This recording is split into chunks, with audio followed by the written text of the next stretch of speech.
It's Dominic D'Angelo. I'm of adfreeshows.com, SEScoops.com, and OneTrueSportTV.com. I am here just by myself today. Robert is on assignment, so you got me. I got a little bit to talk about. We got a lot to talk about, actually, because I was not here. Robert and I weren't here on Monday or Tuesday, so got to talk a little bit of Raw. Going to preview a little bit of the AEW Dynamite. I'll give my thoughts on some of the outcomes of AEW Revolution as well, and field some of your guys' inputs and comments on here. So it's good to be back. Hello, Dre Owens. The Wonder Twins are back. Nah, not quite yet today. Great. NXT last night and yet another AEW tournament tonight. Yes, that is indeed true. Aren't I missed you guys? Wrestling Old Head the last 2 days were Air Supply. I'm so lost without you on repeat for half an hour. The Wonder Twins are back. Lee Corso voice. No, so fast, my friend. Exactly, Eric. Just me today. So let's talk a little bit about. Well, let me just first say. Here we got Alt Jake takes on the streets and sheets. We're saying Dom got Hausman. Glad they were full of it as always. I did not. I am still here, guys. Still here. So, but yeah, I did want to just say, reason I was in New York. If you saw the mug, I saw Glenn Ross on Broadway. Man, amazing, really, really good performance by everybody. All-star pack cast. I went there because I love Bill Burr. I love Bob Odenkirk. And man, am I a fan of Kieran Culkin.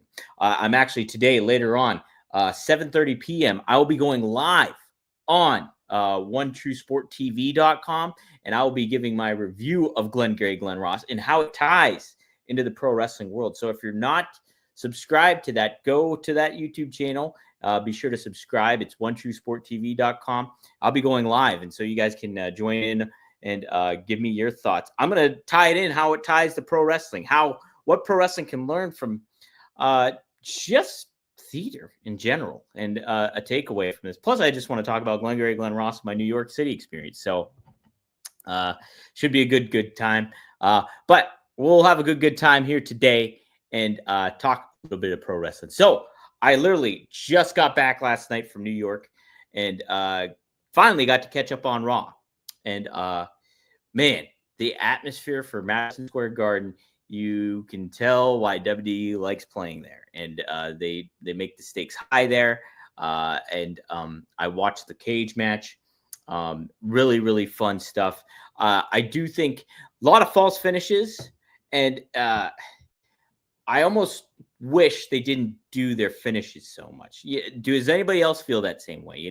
Like, I like the aspect of them, like, really going at one another and try, and like the fact too that Michael Cole was making note that guys weren't going for pinfalls early on, and it took a while for that to happen.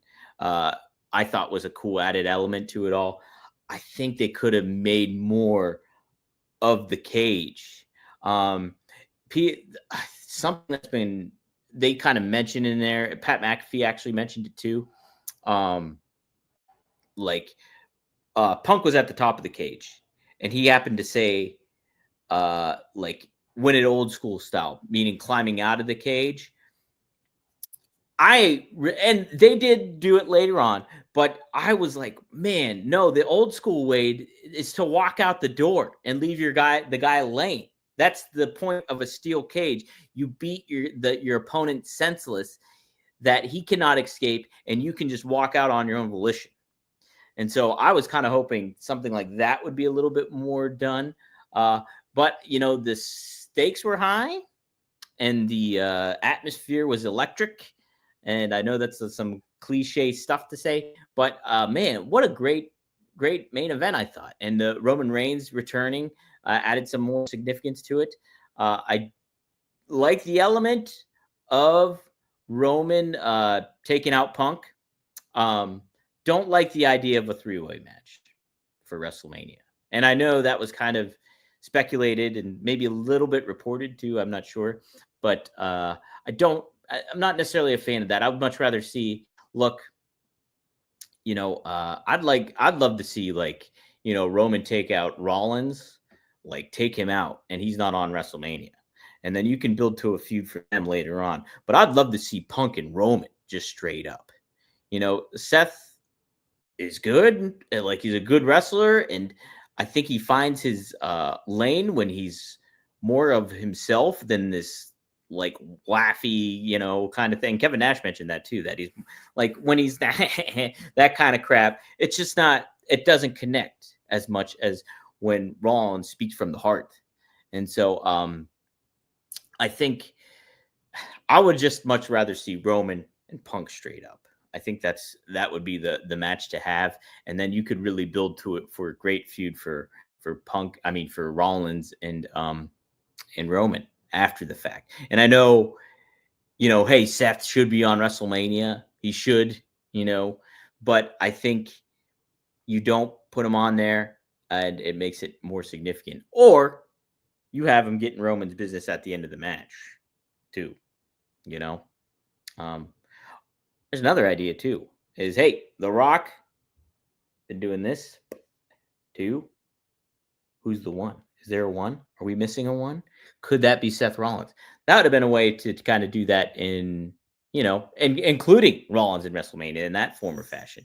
That full circle moment that Rollins was the reason Cody won the title. Rollins could have been the reason Cody loses the title. And you don't need Rollins in this three-way. I just don't. I'm not a fan of that aspect of it all. Yeah, I know. I get it all, Jake. No way you leave Seth Rollins off Mania unless he's hurt. And that's kind of what I'm thinking. Why not tell a story where Rollins joins The Rock? He's the other one to sell his soul. And then, you have him on the card in still some form or fashion. And you play off that. You play it off for this whole season that he's not going to be able to make WrestleMania because he got hurt. And that Roman took him out. So, I don't know. I think that would be kind of cool, right? And then you have him still involved. And so he gets that payday, he gets that aspect of being, on the biggest stage and in a historical moment too, where he cost Cody the title. And he maybe cost Roman a match too. Like you could have him do a double whammy where it's just like, oh, he screwed over Roman. And then like that's like almost like a little red herring where you don't expect him to come back later on. And sure enough, he screws over Cody too. And there you go. There's Rollins. You have somebody that's their consistency on a full-time consistent basis as a representative of The Rock. And, so when Cena's not there, there's Seth. And then you in turn have Seth make a good heel turn, which I think he's better at anyways as a heel. So I think that's thing it too. And Wrestling Old Head says Rollins was always a company guy. And then Alt Jake just added, personally, I don't think there should be a third man, but if they did, Rollins would work. Yeah. I don't know. Like, cause I look at it like Cena's, he's got his farewell tour, but is he really going to be there full time? Like, we're not seeing that right now. And I don't know what his schedule is like moving forward. So I don't know. I think him being a third man would be pretty darn cool. So I'm trying to think what other big takeaways. What I thought was pretty darn cool was the use of Chad Gable on Raw and like this whole American luchador aspect. I like it. I think it kind of makes everything super intriguing with Rey Mysterio, New Day getting the win too, and all that kind of thing. I think that was really well done. Now again, we got a cool confrontation when it comes to Bianca Belair, Rhea Ripley, and Io Sky. But another three-way, I'm not a fan of it. I don't like. It just feels like okay, we're trying to get people on the card where you can. I don't know. Make the if you're gonna give me a match, just give it Io Sky and Bianca Belair, or just give me what it was, Rhea Ripley and Bianca Belair. I don't need the other aspect of all this. I do like that in a certain way that it is getting Io a lot of the positive heat where she's like kind of on the rise. Like you could see that from the crowd where like, both Bianca and Rio were like, boom, button heads and, kind of literally shoving Io out of the way. And she makes her presence known. So I do like that aspect about it. So I'm trying to think if there's any other like Logan Paul's promo. Really, what's the aspect? That what I really liked about his promo was his aspect. He just openly admits he's willing to sell his soul. So I think that was really, really good stuff. Andrew Schultz is kind of like fish out of water kind of thing. I get like it's good to have that company synergy when it comes to Netflix. He's got a special on, so implementing him makes plenty of sense. But just really kind of weird though too in that regard. Yeah, but the crowd was into it, right? Madison Square Garden, all that kind of thing. I'm gonna let's see here before I switch up here. We'll get some more feedback. Ron Ward says, "I'm so sick of 3-ways. There's something I never thought I'd say." Really? I've always kind of not really been into 3-way matches. Or are you making a double entendre there, Ron? I'm catching it. Now I am a little delayed, if that's the case. Dom, do they put Rhea in the heel spot or turn Bianca? I think Bianca turns heel. I thought she would have been turning heel already by now because I thought she maybe would have been the one to attack Jade, or B that she's going to be kind of in on the game of it all. So I think Bianca's turning heel, and I think we kind of got a little bit of indication for that too first because she was the one who shoved Io like out of the way after she applauded for her. So does that seem like a fake applause for a fake friend that you're not really looking out for?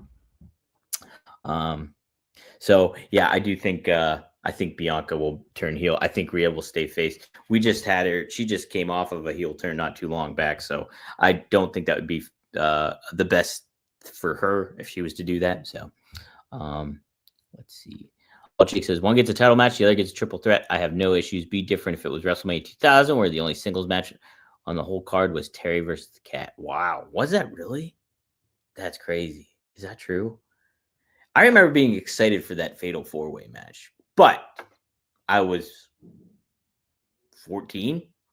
I was 14 at the time, so I didn't understand the dynamic of like fatal 4-way matches and how it kind of can impede you a little bit and telling a story in the ring one-on-one. You had Logan Paul, Pat McAfee, and Andrew Schultz in one segment. Only one missing was Joe Rogan. Yeah, lots of different personalities on that for sure. Like, podcast folks. So pretty interesting there. Ron says definitely double entendre. So it's confirmed, everyone. So I'm glad I picked up on it, even though it was a little bit late. As my uncle would say, Dougal Aunt Andre. Dougal Aunt Andre? I'm sorry. I don't get it. Wrestling all that. See, I can't get everything. I need Robert to help me out here. I need Robert. Oh, okay. Dre says Bianca turns that Mania for sure. Yeah, we'll have to see about that. So, yeah. So, while there was a lot of wrestling going on this weekend, I did not catch any of it while I was in New York City. I didn't even know what happened on Raw after Raw. I was at Glengarry during that time, so did not see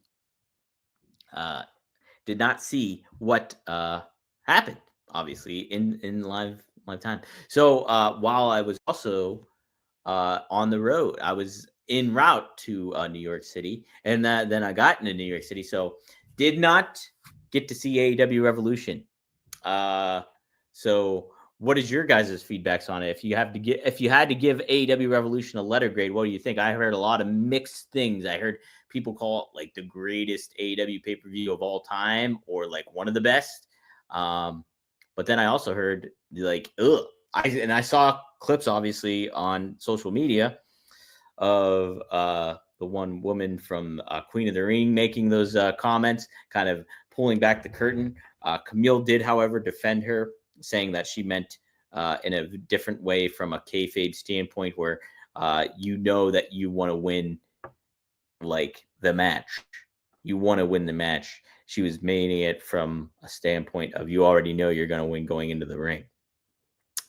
Take that for what you will. I don't know. But did hear great things about the cage match between Will Ospreay and Kyle Fletcher.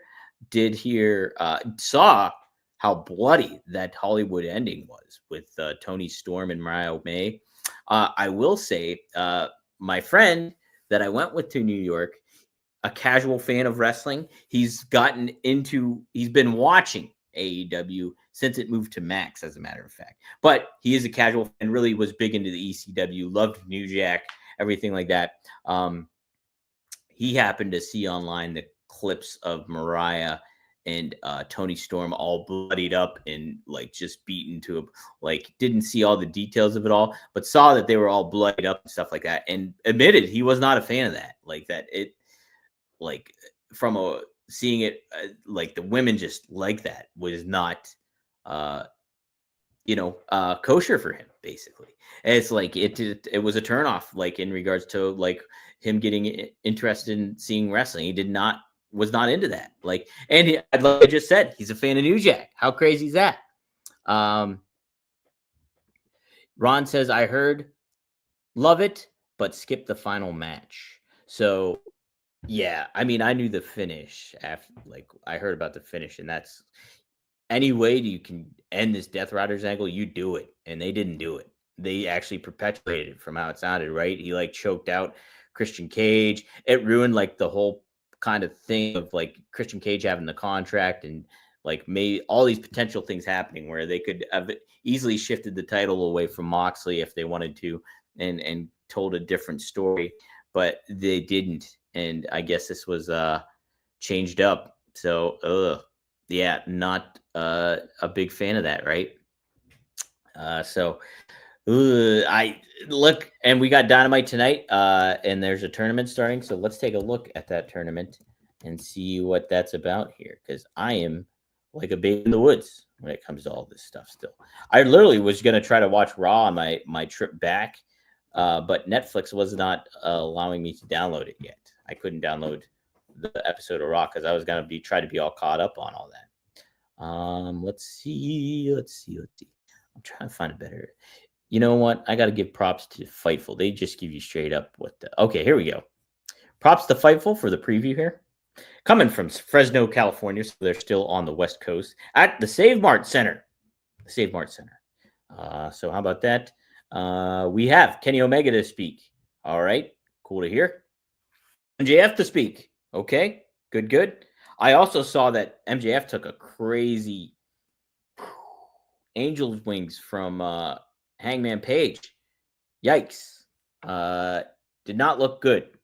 I mean, it looked damaging, but not in the way a pro wrestling aspect you want. Oh, God. An eliminator tournament? Are you kidding me?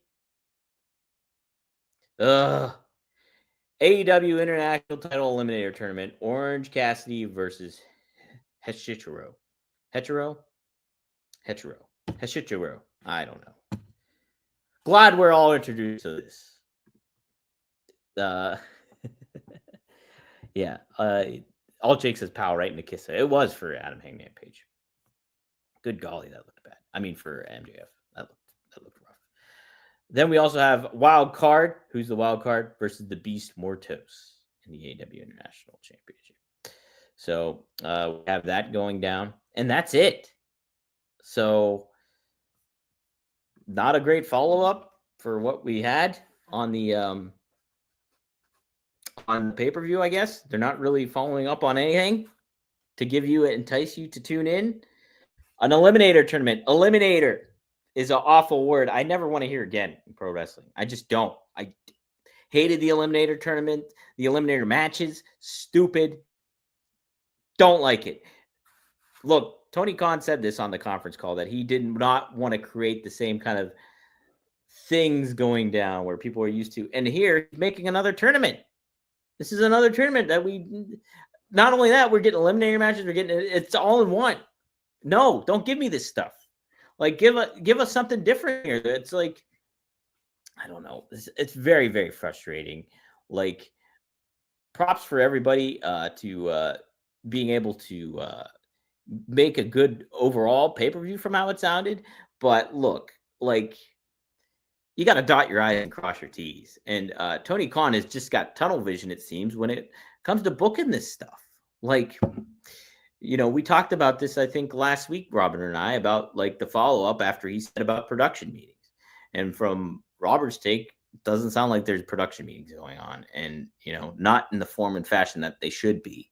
Like Tony Khan may be communicating with people in different moments, but it's certainly not creating a cohesive product that people can kind of go on to. Now, granted, I think AEW overall for the past several weeks has been good, AEW Dynamite. But what we're getting is, this is not enticing me to watch tonight. It's not. I'm not engaged by this. Eliminator tournaments, a wild card. Okay, who that could be? They got a lot to work out here. And I don't know if we're gonna get anything like coming up there. The Eliminator reminds me of Major League 2. I haven't seen Major League 2 in many moons, so I don't remember the reference. I do. No, I mean, I love the Major League movies. I particularly love Major League, the first one. But yes, can't remember what those are about. Oh, okay, Eric, the Eliminator Sloan. Is that what it was? Yeah, I don't remember it. Oh, Jake, I don't remember what happened on Major League 2. I just remember there's, some new characters and stuff like that. But I just remember it didn't hit me as well. No pun not intended, that the first one did. Oh, it's Rick Vaughn's pitch names. The Eliminator. Thank you. Yes, I know that. Saturn and Cronus. So there we go.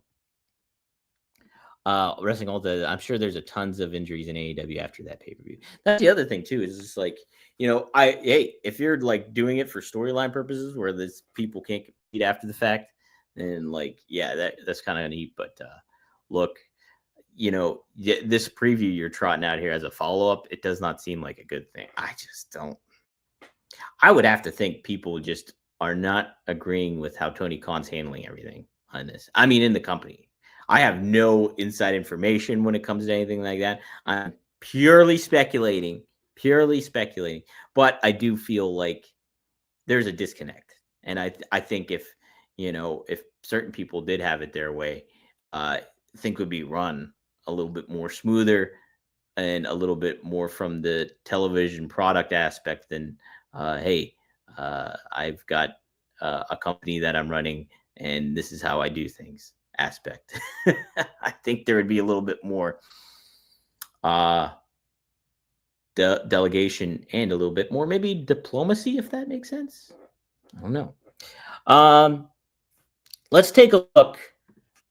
See what's hitting the dirt sheets this fine morning, huh? Let's take a little gander. Let's take a little dive.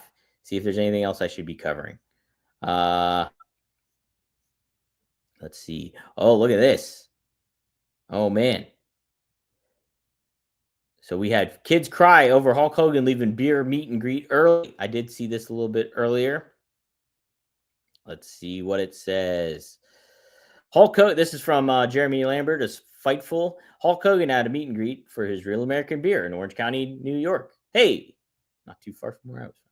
Well, maybe it is. I can't remember. Some fans walked away disappointed as Hogan reportedly left the meet and greet early. Uh-oh, brother.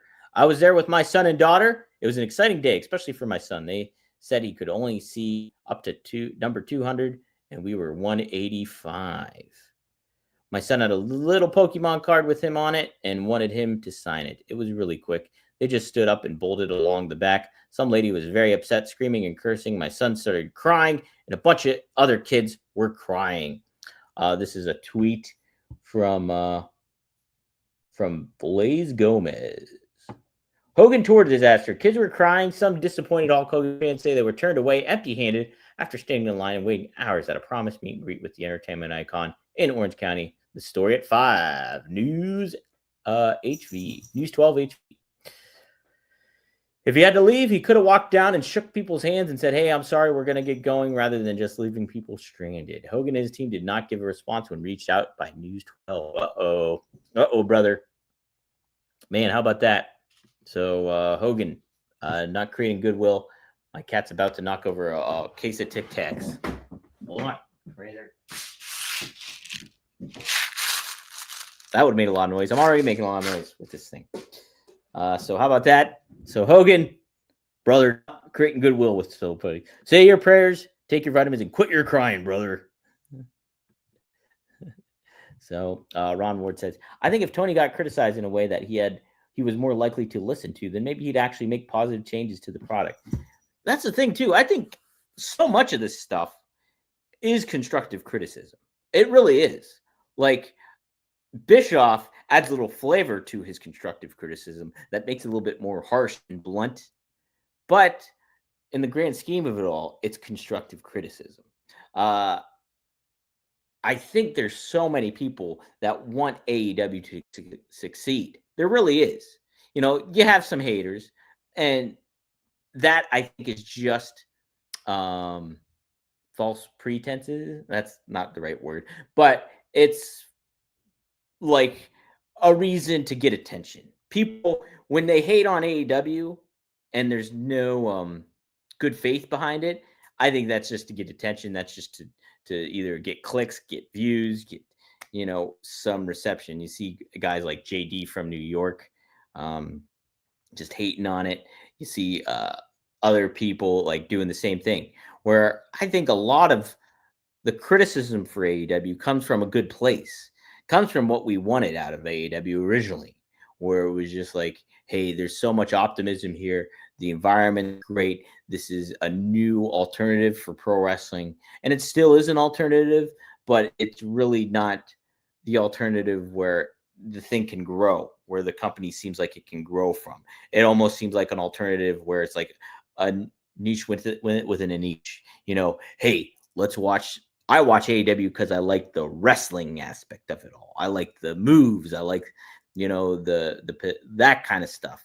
Whereas wrestling in its own form is everything. Like it can be that, but it can also be storytelling. And we got that when Cody Rhodes was there. That those Cody Rhodes matches felt different than some of the other AEW matches, right? And then same with CM Punk. But then it's just like there is no direction. There's no communication. And obviously I think a lot of that falls on Tony Khan. Some of it probably falls on people, like, the EVPs and stuff. So I think it's it's a group effort, but Tony Khan ultimately has the final say. And for him to not take, I would love if he was able to, understand where the criticism comes from and apply it to his product. And maybe he does think he's doing that. And to an extent, I think he is, because the television product is getting better. And I think he has a little bit of good faith in the team that he's assembled when it comes to somebody like a Mike Mansuri or somebody even like a creative mind like RJ City or something like that. But I think ultimately he's not letting go and letting people help him. And that's the frustrating aspect of it. So let's see. To be AEW is to be under constant attack. Tony brings it on himself. He needs to stop doing press. No more scrums. No more of Tony. As the face of AEW, he turns people off. Yeah, Jake, I'm with you on that. I really am. I think there was a time and place way back when for like an authority figure, like but that was just for storytelling aspects. When you had like an Eric Bischoff or you had like a Vince McMahon, they were the bad guys, and it felt like the appropriate time to have stuff like that. Now, it doesn't. It really doesn't. I think you need a figurehead. Like, I'm throwing this out there, just to picking a name here that I'm familiar with, obviously Arn Anderson, where it's just like, what if he was like the head honcho of AEW from that perspective, where he's in that Jack Tunney role, where he's the authority, he's the enforcer. You have somebody speak on your behalf. He is your surrogate, where it's not like, not from a storyline perspective, simply that he is the face. He is your AEW guy, the head honcho. Tony Khan you could even come up with the story where Tony Khan relinquishes all this and he provides the ownership. The new president of AEW is the enforcer, Arn Anderson. I'm just throwing this out there. But I think having somebody like that be your face really could create not only credibility and cachet with your fan base and, with the wrestling business would be a good thing. So that's my thoughts on that. Hopefully that makes sense. Hopefully it does. Yeah. If he was the promoter, he'd be good at that, but not as the booker, clearly. See, I'm like, I think like just overall, he should just stay in the back, like just keep himself. If you want to do the pre-show stuff where you come out and thank the fans and stuff like that, I think that's fine. Like he likes doing that stuff. I appreciate him doing the press conferences. I will say the aspect of him being open to hear anything and willing to do that, I think is something that he likes. Can it be counterproductive? Yeah, it can be. But I do think it's cool of him to open the doors for that now. Like, I don't think they need to go on as long and stuff like that. But he does want to give everybody their opportunity to kind of ask questions and get things across. So, like, I enjoy doing them, like the media scrums and stuff like that, and these conference calls. But does it ultimately help the product in certain ways? Yeah, I think it can certainly be counterproductive, but it definitely gives us. It could be productive if what we're saying could be implemented, like the constructive criticism. Tony heeds it, kind of gets a little bit of that, and he's willing to put himself out there, and that's one thing I have to tip the cap to him for. So there is that.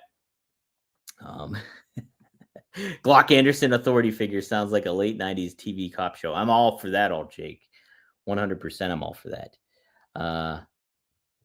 Yeah, and Dre Owens adds, Bischoff tried to warn TK and suggested he leans on the knowledge backstage. 100%. He should be doing that. TK should have a board of directors that are on screen and sort of off-screen representatives of the company, authority figures. You can kind of play with that a little bit, like, have GMs. Even that's kind of feels like a WWE thing where it's just like, have somebody run Collision, have somebody run SmackDown, and not SmackDown, Dynamite, and go from there. But I don't know. I think there's just a lot of work that needs to be done. A lot of work that needs to be done, and something needs to change because this is stale. The Death Riders angle is just stale. And these tournaments, enough of them. I'm over them. It literally the only tournament you should have is the Owen Hart Cup, and that's it. That is it. No more tournaments. Continental Classic is one thing. You could do the round robin thing, I guess, make it different and have it segmented out different. But even that, you have to. I mean, too many titles. Just you should make a list and just do. This is what's going on here. This is what's going on, Tony. This is what you got to fix. Right all here. The leads. Give me the leads. That's a Glengarry Glen Ross reference. So yes, tonight, 7:30 p.m. Join me live.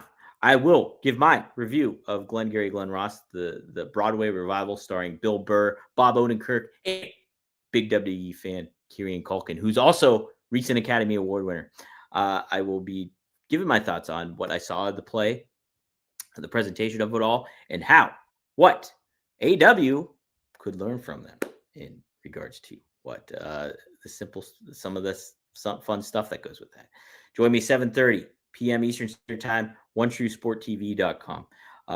Be sure to check out Working Stiff. So when I was gone, Robert and Scott recorded the Patreon where they give you a full review. So I gave you barely any review of AEW Revolution. They gave you the full review on the Patreon. So you can check that out. Sign up.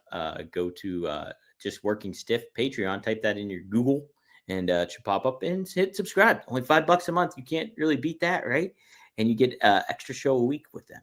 And then if you go up another level, you get Robert's Raw review. He just reviewed Raw, something in sports entertainment with. You can check that out and enjoy that. Top of that, you can check out my new episode with Rob Van Dam. And we had another referee, not Fonzie, but another referee, Mike Chioda, join us, which was a pleasant surprise. Rob texted me like maybe an hour and a half before and told me that we had Mike on. So he was an awesome guest to have. We talk about Dom Mysterio. We talk about the John Cena heel turn. We talk about fun aspects backstage and their friendship together, Rob and Mike. And what a cool dynamic that was. So check that out. That's up now on rvdtv.com. Please help us out and hit subscribe, hit like, and spread the word. Not just about Innuendo, so you can You know, you give us 5 stars on the podcast platform of choice, but do the same for our other shows. Work Step, do the same for Rob Van Dam, One of a Kind with RVD, and Straight Talk with the Boss, Magnum TA, Greg Gagne. So be sure to check that out as well, too, fourhorsemannetwork.com. All right, I'll look at your guys' feedback real quick and see if there's anything is too much. Here's we go. Have the board be Kevin Von Erich, Arn Anderson, Shaq, and David Arquette. I'm all for that. What a diverse group of people to have. Could you imagine Shaq on there? Man, I like that. Kevin Von Erich, Arn. That's a great stuff. And David Arquette would be so fun. I love that. Great stuff. Wrestling old head. Shaq is still technically disappeared from the ambulance. I like that too. Where is he? Where's Shaq at? Ron Ward says, Robert has a lot of good insider info from WWE storylines. Robert's a smart dude. There's a reason he was a writer, and he's a lawyer. So hopefully we'll get him back tomorrow. So good stuff, guys. Yes, I'm happy to be back as well. Back in Pittsburgh. My cat Razor has not caused any chaos. The other day, though, during recording with Mike Chioda, my Xbox is up on the shelf. So you see where this is? That's where my Xbox is.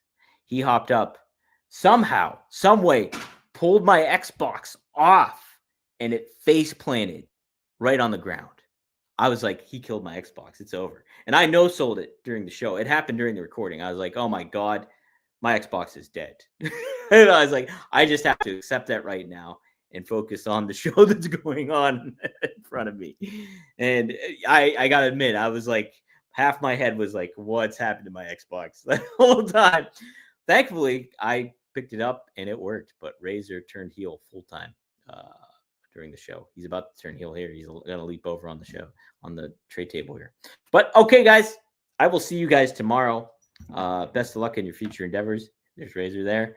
And we'll see you next time here on Rumor and Innuendo. Join me 7:30 tonight, OneTrueSportTV.com for some Glengarry Glen Ross reviews and how it ties into pro wrestling. All right. Go to lunch.